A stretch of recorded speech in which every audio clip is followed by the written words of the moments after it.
in 1987, you were the one which headed the committee constituted by the then Prime Minister Rajiv Gandhi, and one of the recommendations at that point of time was a reservation for women where political assertion was concerned. So congratulations, ma'am, it's come a full circle.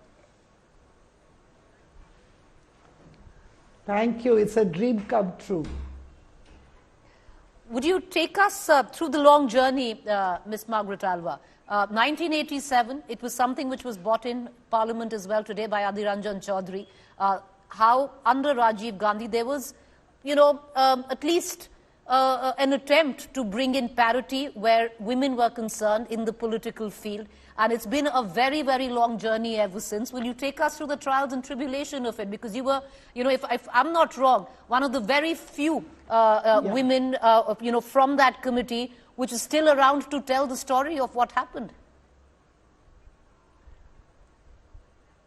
That's right.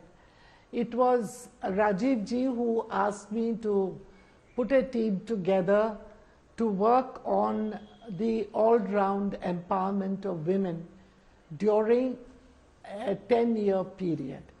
He was talking about 89 to 99, so that by 2000 they would step into the new century on an equal footing. So the National Perspective Plan for Women was drawn by us, and we brought it. I took it to the cabinet. But I must say that I had to really face the brickbats, because one of the recommendations was the 33% reservation for women from panchayats to parliament. And everyone was against it. They said there's no way we can allow this to happen. And the general stream was, कहाँ कहाँ दुनिया में घूम के ये सब ले आते हैं, ये तो हिंदुस्तान में नहीं चलेगा. It will not work. Anyway, when it was rejected there, Rajiv ji called me and said, they are not prepared to accept it as it stands, but we have to stoop to Kodka. So let's start with the panchayats.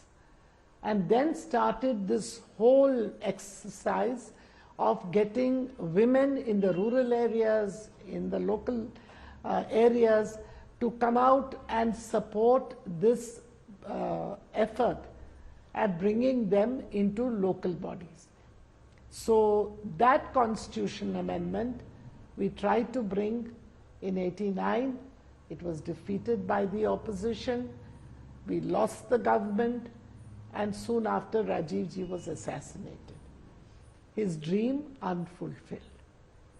But when P.V. Narasimha Rao ji's government came, we brought the Panchayati Raj Bill, and as you know, the constitution amendments, both the urban and local and rural local bodies were constituted, and women today elected to these bodies are more than 16 to 18 lakhs, holding various positions and doing very well.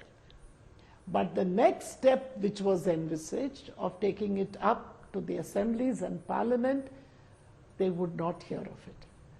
Parliament, they felt, could not accept so many women.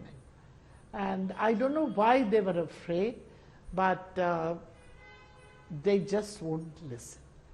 We tried, I think 6 times this bill has been introduced in Parliament. It has been scuttled. Like we used to say, पर्दे के पीछे सब एक है. All of them would talk about the Women's Reservation Bill in their manifestos, in party fora, raise their hands.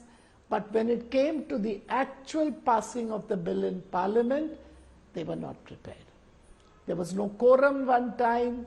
The bill was pulled out of the hands of the law minister, Ram Jethmalani, and torn in the house. We saw various things happen. But I am very happy that today a BJP Prime Minister is bringing a bill which was Rajiv ji, a Congress Prime Minister's dream.